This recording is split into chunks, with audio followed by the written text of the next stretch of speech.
Last night, we were getting rid of an old coffee table.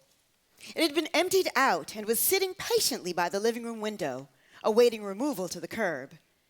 As my husband leaned it onto its side, I noticed some marker drawings on the underside. I'm a little sad to see this old thing go.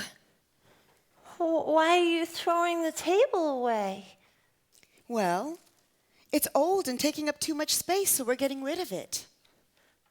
I always played my Powerpuff Girls on that table. I'm going to miss it very much. I think I'm going to miss it too. Lots of memories on that table.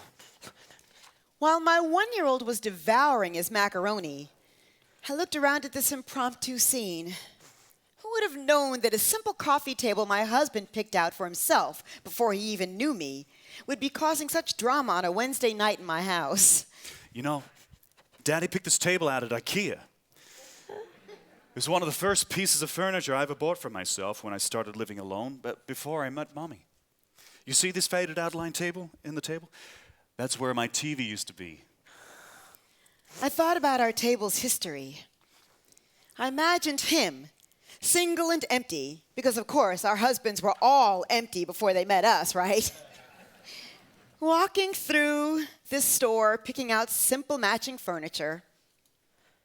I remembered the TV on the table as we watched our favorite shows when we were dating. I remembered moving it to our first apartment together.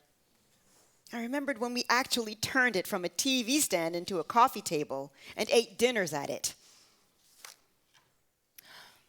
I remembered putting my feet up on it when I was breastfeeding my daughter and putting corner guards on it when my daughter started walking.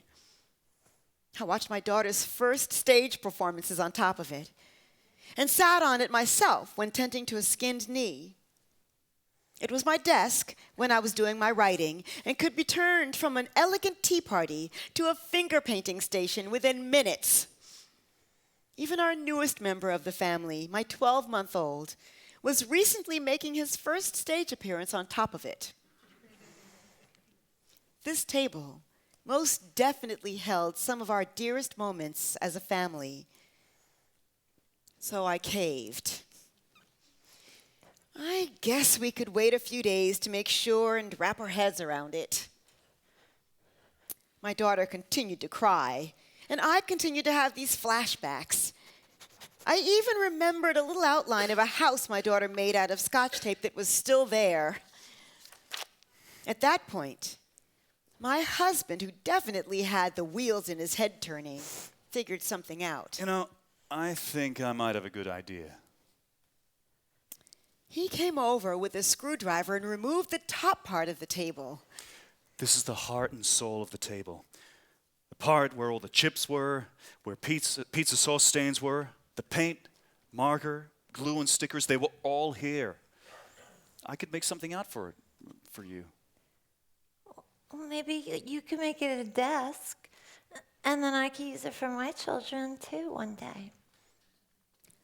In my mind, I remembered our life together, the moments of stress, anxiety, and frustration, trying to make it work, all the while knowing that these were the days that would make us stronger. These were the times where there were lessons to be learned, moments where I needed to pay attention, pray, and be thankful for all the good I had in my life. I always had a loving husband, healthy children, and a roof over my head.